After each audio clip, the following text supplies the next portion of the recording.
Ben, do you want to first of all speak to us about what your presentation is going to discuss in general? What kind of highlights you want to share? It's a great opportunity to come here at Discoveries this year because we have a brand new discovery. And the brand new discovery is the essence of Discoveries Conference, I understand. We have a project called the Sandra Escobar Project north of Tepehuanes in the Silver Belt of Mexico. Now the Silver Belt has a variety of different kinds of silver deposits, whether they be epithermal deposits or skarns or you get diatremes, but there's one type of deposit that is underrepresented, and that is a stratiform silver disseminated deposit, not in carbonates. So you do get mantos in the eastern parts of the Silver Belt, but this is a rhyolite-hosted silver deposit. We've done some metallurgy, some original mineralogical studies, and we find that the dominant silver mineral in this case is native silver. So native silver with some silver halides where you get silver mixed with chloride, silver mixed with bromide. So those minerals would be cerargyrite and bromargyrite. Those are all minerals that have good leaching characteristics. Now this is a new discovery, so I may say a few things that are forward-looking statements according to the regulations. So I give that caveat, that warning. Forward-looking statements are things that we see in our scientific studies, but we haven't gone all the way to proving yet. The new discovery came out with its very first drill hole on the 25th of January of this year, 2016. From surface, we drilled 61 meters of 359 grams silver per ton. Out of those 61 meters, 60 of the samples were over 100 grams. So that says that it is a silver deposit where the silver is very well disseminated. There aren't gaps, there aren't some high-grade samples that are carrying the whole interval. This is a true disseminated horizontal band of rock that is silver-bearing. Now it's just a question of finding the right investors and...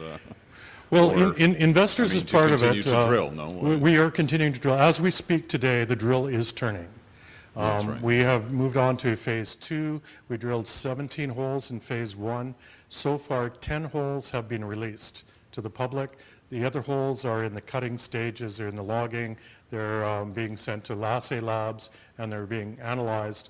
When the data comes back to us, we'll do another batch of data. Mm-hmm. So out of those 10 holes that have gone into the horizon, the average thickness, this is true thickness for a flat horizon, is 36 meters thick. So think about that. 36 meters thick is like a 10-story apartment building. So that as a thickness of the unit. We have traced it for over 550 meters along the north side of a rhyolite dome. So 5.5 football fields it's been traced. The third dimension we need is how far into the dome does it go, and that's where the second phase of drilling is stepping back a little further up the hillside. They'll drill through some cap rock and into that horizon. And so that's proving that the horizon extends into the rhyolite dome. This is not the end of the story though, because when we get to the western side, there's a structural offset, and on surface, we've already found more silver. We haven't drilled the western side yet, but that'll be for later in this phase. Prospecting and evaluation are now going towards the southern side of the hill, and we're seeing the same geological unit outcrops on the southern side. So those are areas that haven't been touched, and the whole hill here has never been drilled. The key there is that the deposit has no gossan. It has no big red outcrop that attracts attention. Nearby, there's a cerro called Cerro Rojo, a hill. It's called the Red Hill. Well, the Red Hill attracted everybody's attention. Everybody that drove by there, it's a paved highway that goes right by it. Everybody looked at Cerro Rojo. Nobody looked at this quiet little gray outcrop that was about 4 kilometers away. What happened with Cerro Rojo? I mean, did they just not find the Cerro Rojo has the alteration. It had pyrites. It had lots of sulfides. It had created a limonite. But so far, nobody has found a truly rich zone on Cerro Rojo. There is some sniffs of mineralization. I think it's a completely different mineralizing system. Part of the same overall package, but a different episode. Where we are, the fluids would have been undersaturated with respect to sulfur.